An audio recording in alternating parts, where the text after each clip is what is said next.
Hello बच्चों, फिर हम आ चुके हैं एक नए टॉपिक को लेकर के।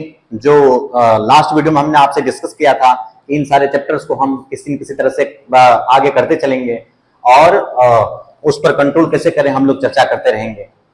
तो उसके लिए हम एक एग्जाम्पल के तौर पर एक चैप्टर हम स्टार्ट करते हैं और जिस चैप्टर में हम कंक्लूजन निकालते हैं आखिर इस चैप्टर से ज्यादातर आता क्या है। तो बच्चों, आप जैसे एक चैप्टर है जो रेडॉक्स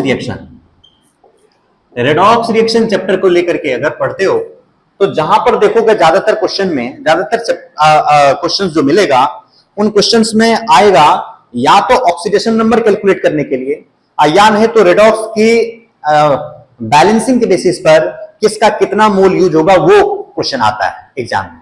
तो दो तरह के क्वेश्चन मोस्टली इसके हैं। तो दो तरह के क्वेश्चन में चलो हम कर लेते हैं, जरा बैलेंसिंग के कर लेते हैं कि बैलेंसिंग के बेसिस पर क्या क्वेश्चन आ जाता है, तो वो कर लेते हैं। तो रेडॉक्स में सबसे पहले बैलेंसिंग करते कैसे हैं।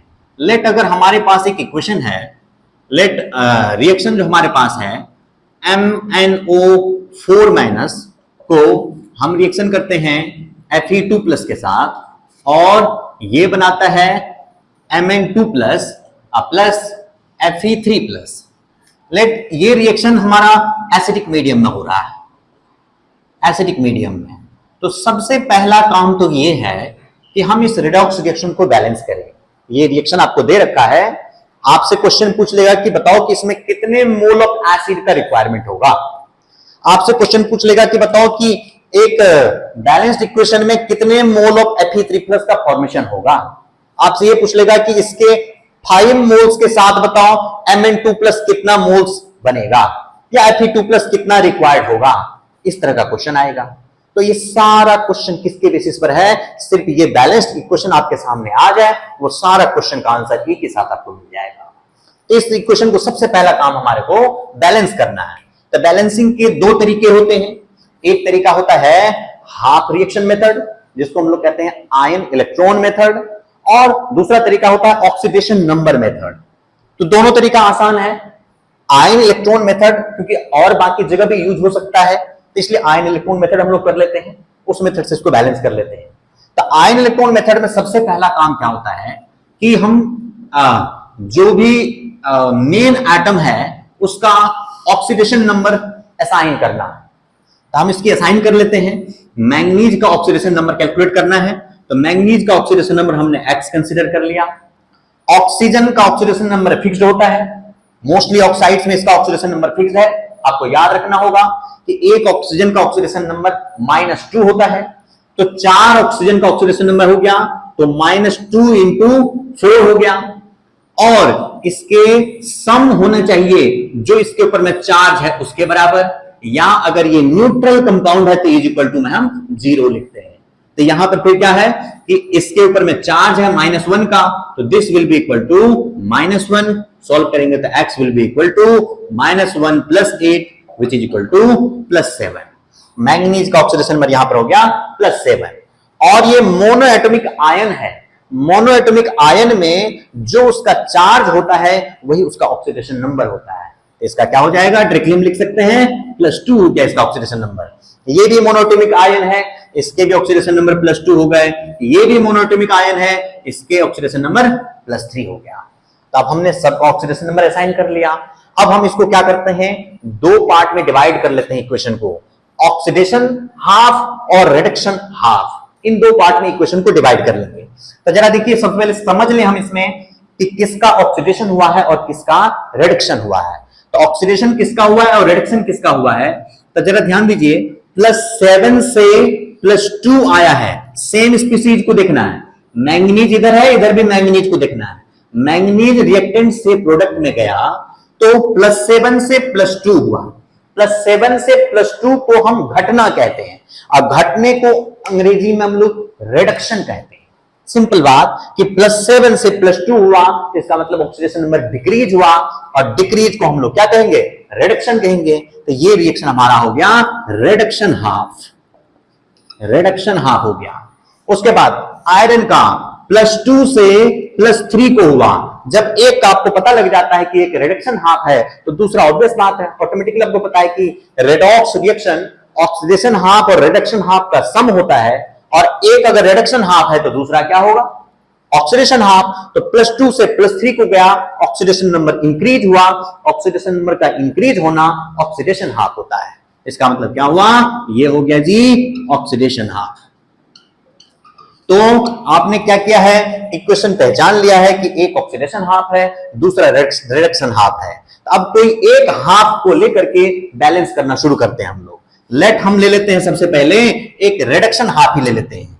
MnO4- से हमें बनाना है Mn2+, इसको फुल्ली बैलेंस करना है। तो बच्चों याद रखिए, इन बैलेंसिंग के लिए जो सारे स्टेप एक एक करके याद रखते हैं तो बहुत बड़ा हो जाता है, बुक वगैरह में बहुत लेंदी प्रोसेस दे रखा होता है। तो उसको मैंने एक तरीका अपनाया है बड़े शॉर्ट तरीके से इसको बैलेंस करने का। शॉर्ट तरीके से क्या कि हम सबसे पहला ख्याल क्या रखते हैं हम लोग, मेन एटम को बैलेंस करना। और मेन एटम को बैलेंस करने के लिए हम एक सुटेबल नंबर से मल्टीप्लाई करते हैं। तो शॉर्ट में पॉइंट लिखिए आप मेन एटम, बाकी तरीका अपने ऑटोमेटिकली दिमाग में आ जाएगा। अच्छा, मेन एटम को मल्टीप्लाई बैलेंस करने के लिए किसी नंबर से मल्टीप्लाई करना है। सेकेंड पॉइंट होता है जी ऑक्सीजन को बैलेंस करना। ऑक्सीजन को बैलेंस करने के लिए हम वाटर का एडिशन करते हैं, तो ब्रैकेट में डाल दो H2O। और तीसरा पॉइंट होता है जी हाइड्रोजन को बैलेंस करना।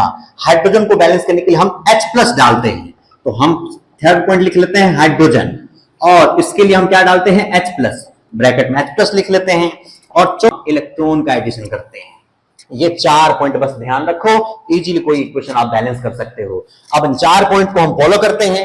MnO4- से Mn2+ है, तो जरा देखिए मेन एटम ऑक्सीजन और हाइड्रोजन को छोड़ करके जो था वो मेन एटम होता है। तो मेन एटम हमारा कौन है, यहां पर मैंगनीज है। तो मैंगनीज एक लेफ्ट साइड में भी है, एक ही राइट साइड में भी है। इसका मतलब मैंगनीज ऑलरेडी बैलेंस्ड है। पहला पॉइंट हमारा ऑलरेडी कंप्लीटेड है। सेकंड पॉइंट होता है ऑक्सीजन को बैलेंस करना। ऑक्सीजन के लिए हमें H2O डालना है। ऑक्सीजन जो लेफ्ट साइड में हमारा दिख रहा है 4 ऑक्सीजन, और राइट साइड में दिख रहा है 0 ऑक्सीजन, और एक H2O में 1 ऑक्सीजन होता है, तो 4 ऑक्सीजन के लिए कितना H2O उधर डालना पड़ेगा, ये क्या हो जाएगा 4 H2O हो गया। हमने क्या कर दिया, ऑक्सीजन को बैलेंस कर दिया। उसके बाद नेक्स्ट पॉइंट होता है हाइड्रोजन को बैलेंस करना, और हाइड्रोजन को बैलेंस करने के लिए हमें H+ डालना है। तो लेफ्ट साइड में भी आप देख लो पहले कि कहीं हाइड्रोजन तो नहीं दिख रहा, और राइट साइड में भी देखो कहां कितने हाइड्रोजन है। इसमें जरा देखो ये 4 H2O में टोटल हाइड्रोजन हो जाएगा 4 × 2, 8 हाइड्रोजन है। और हाइड्रोजन को बैलेंस करने के लिए हमें H+ डालना है। सिर्फ राइट साइड में 8 हाइड्रोजन है, तो 8 हाइड्रोजन को बैलेंस करने के लिए लेफ्ट साइड में हम क्या डाल देंगे, 8 H+ डाल देंगे। उसके बाद लास्ट पॉइंट आ जाता है चार्ज। चार्ज को बैलेंस करने के लिए पहले लेफ्ट साइड के टोटल चार्ज को काउंट कर लेंगे, राइट साइड के टोटल चार्ज को काउंट कर लेंगे, और उसके बाद फिर हम चार्ज को बैलेंस करने के लिए इलेक्ट्रॉन डालेंगे। तो जरा देखिए इस MnO4 के होल के ऊपर में -1 चार्ज है, तो हम एक बार लिख लेते हैं -1, और एक H पर 1+ चार्ज है, तो 1H पर कितने चार्ज होगा, तो 8 चार्ज होगा, +8 होगा, और टोटल चार्ज इधर कितना हो गया, +7 हो गया। तो लेफ्ट साइड में टोटल चार्ज कितना है, +7।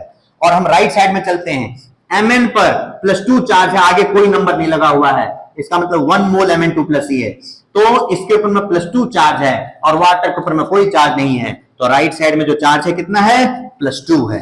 तो राइट साइड में +2 चार्ज हुआ, लेफ्ट साइड में +7 चार्ज हुआ। ये लिखने के बावजूद भी बहुत सारे बच्चों को कंफ्यूजन हो जाता है कि अब हमें इलेक्ट्रॉन डालना है, लेकिन किधर को डालें हम इलेक्ट्रॉन, फिर कंफ्यूजन शुरू हो जाती है यहां पर। उसके लिए सिंपल उपाय आप क्या कर लो, इधर +7 चार्ज लिखा है, इधर +2 चार्ज लिखा है, बीच में इलेक्ट्रॉन को डालो। इलेक्ट्रॉन का चार्ज आपको मालूम है कि नेगेटिव है, और ये नेगेटिव चार्ज किस तरफ हम इंड्यूस करें, किस तरफ हम जोड़ें, ताकि दूसरे की तरफ अप्रोच करना शुरू कर दे।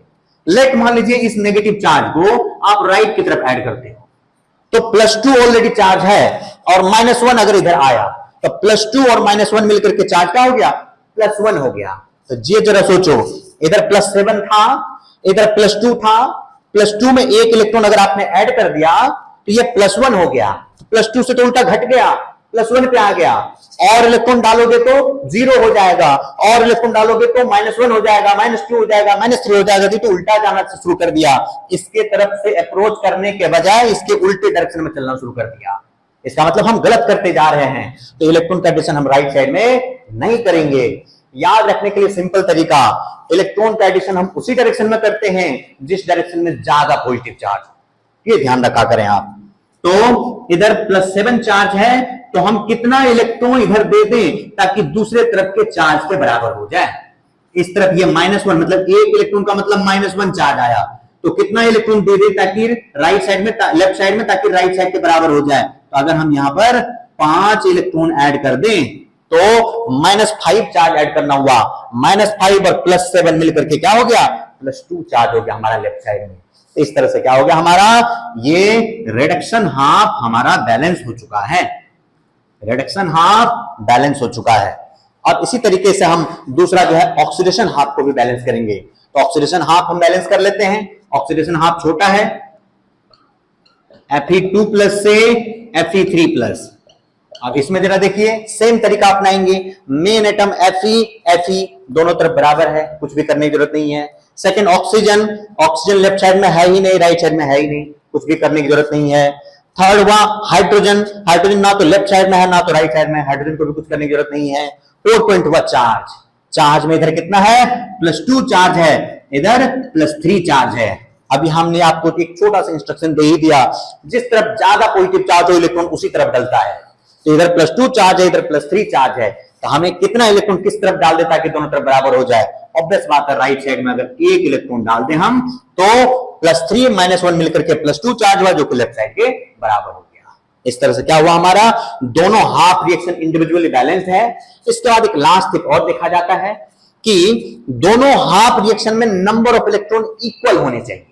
तो दोनों हाफ रिएक्शन में नंबर ऑफ इलेक्ट्रॉन इक्वल होने के लिए क्या करते हैं हम लोग, उसके लिए क्या होता है कि एक सिंपल तरीका, या तो किसी एक इंडिविजुअल हाफ रिएक्शन को किसी सुटेबल नंबर से मल्टीप्लाई कर लेते हैं, या नहीं तो दोनों इक्वेशन के इलेक्ट्रॉन को एक दूसरे से क्रॉस मल्टीप्लाई कर लेते हैं। इसमें 5 है तो इसको हम दूसरे वाले को 5 से मल्टीप्लाई करते हैं, इसमें 1 इलेक्ट्रॉन है तो इस ऊपर वाले को 1 से मल्टीप्लाई करते हैं। 1 से मल्टीप्लाई करने का कोई मतलब नहीं है, तो हम क्या करेंगे, इस वाले को सिंपली 5 से मल्टीप्लाई कर देंगे। 5 से मल्टीप्लाई करने के बाद दोनों में नंबर ऑफ इलेक्ट्रॉन इक्वल। हम क्या करेंगे, फिर ये दोनों हाफ रिएक्शन को हम ऐड कर देंगे। ऐड कर देने पर हमारे पास इक्वेशन जो बनेगा, MnO4- + 8H+ + 5 electrons gives Mn2+ + 4H2O, and दूसरा वाला हाफ हो गया 5Fe2+ gives 5Fe3+ + 5 इलेक्ट्रॉन्स। दोनों ही हाफ रिएक्शन को अगर हम ऐड कर दें, ऐड करने पर इधर 5 इलेक्ट्रॉन है, इधर 5 इलेक्ट्रॉन है, कैंसिल हो गया। अब हमारा ये बन गया MnO4- + 8H+ + 5Fe2+ gives Mn2+ + 4H2O + 5Fe3+। ये हमारा एक बैलेंस्ड केमिकल इक्वेशन है। अब कहोगे सर क्वेश्चन यहां से क्या आता है, बैलेंसिंग करने के लिए आता है क्या जेईई में? ऐसा कुछ नहीं है। आपको एक छोटा सा इक्वेशन दे देगा और आपको बैलेंसिंग तो करना है, पूरी प्रोसेस आपको करनी है, मन में करनी है या रफ में कहीं काम करना है। आपसे क्वेश्चन ये पूछ लेगा कि बताओ कि इस इक्वेशन में, जो इनिशियल इक्वेशन दे रखा था मैंने, आपसे ये पूछ लेगा कि MnO4- + Fe2+ gives Mn2+ + Fe3+। आपसे पूछ लेगा कि 1 मोल ऑफ MnO4- को कंप्लीटली रिएक्शन कराने के लिए कितने मोल ऑफ Fe2+ का जरूरत पड़ेगा। तो जब इक्वेशन बैलेंस है, आपको पता है इसका कोएफिशिएंट 1 है, इसके 1 मोल के साथ इसके कितने मोल का जरूरत है, 5 मोल का जरूरत है। सिंपली आंसर 4 ऑप्शन आपको जो है 1 2 3 4 5, तो उसमें जो है आप 5 को टिक कर सकते हैं। या आपसे क्वेश्चन थोड़ा सा ट्रिक करके पूछ लेगा ये कि ये तो आप बैलेंस इक्वेशन करेंगे, आपसे पूछेगा कि MnO4- के 2.5 मोल्स के साथ Fe2+ के कितने मोल्स का रिक्वायरमेंट होगा। तो 2.5 मोल्स के साथ, 1 के साथ आपको 5 पता है, 2.5 के साथ कितना होगा, तो 5 को 2.5 से मल्टीप्लाई कर दीजिए, 12.5 हो गया हमारा, 12.5 मोल्स हो गया। और कभी कभी बच्चे जनरली ये तरीका होता है अपनाने का कि MnO4- के बेसिस पर आप देखते रहते हैं ये हुआ ये हुआ ये हुआ। कभी उल्टा पूछ लेगा आपको कि पर मोल Fe2+ के लिए कितने मोल MnO4- का रिक्वायरमेंट है। पर मोल Fe2+ के लिए कितने मोल ऑफ MnO4- का रिक्वायरमेंट है? तो 5 के लिए आपको मालूम है कि 8 मोल का रिक्वायरमेंट है, तो इसके 8 मोल के लिए, पर मोल का मतलब 1 मोल के लिए कितने का रिक्वायरमेंट है? तो 1/5 मोल का रिक्वायरमेंट है। कभी कभी आपसे क्वेश्चन ये पूछ लेगा, मोस्टली बच्चों को ये आइडिया रहता है कि H+ डल रहा है इसके बैलेंसिंग में, आपसे पूछेगा कि इस बैलेंस इक्वेशन में कितने मोल ऑफ H2SO4 यूज हुआ है। अब बताइए, आप कहीं इस इक्वेशन में H2SO4 आपको दिख ही नहीं रहा है, लेकिन फिर भी आपसे क्वेश्चन पूछेगा कि H2SO4 की कितने मोल का जरूरत हुआ है। बेसिकली ये H+ जो है ये H2SO4 ही है। अब आपको मालूम है कि 1 मोल H2SO4 में 2 मोल H+ है, तो 8 मोल H+ के लिए कितने मोल H2SO4 का रिक्वायरमेंट हुआ होगा? तो इसका मतलब 4 मोल H2SO4 का रिक्वायरमेंट हुआ होगा। इसका आंसर 4 हो गया। इस तरीके से ही इसके क्वेश्चन, कई तरीके से इसके क्वेश्चन पूछे जाते हैं। तो आप एक सिंपल तरीका है, जरा देखिए कितना मिनट लगा हमें, 5-10 मिनट लगा इसकी बैलेंसिंग करने में। ये हमने समझाया आपको, इसलिए आप अगर प्रैक्टिस कर लें इसको तो 2 से 3 मिनट लगेगा आपको बैलेंस करने में। बैलेंस करने के बाद जो आराम से होता है, ये सिंपल तरीके से क्वेश्चन आ जाएगा, 2-3 क्वेश्चन का आंसर हो सकता है। तो इस तरीके से क्या कर सकते हैं, इस चैप्टर को इस तरीके से हम कंट्रोल कर सकते हैं। और फिर अगले चैप्टर का हम लोग फिर अगले क्लास में डिस्कस करेंगे। फिर आपको इस तरह के और भी फर्दर चैप्टर के भी डिस्कशन आपको मिलता रहे, तो आप भारद्वाज करियर क्लासेस के चैनल से जरूर जुड़ जाएं। इसको चैनल को सब्सक्राइब कर लें ताकि अगला से अगला वीडियो भी आपको मिलता रहे। धन्यवाद।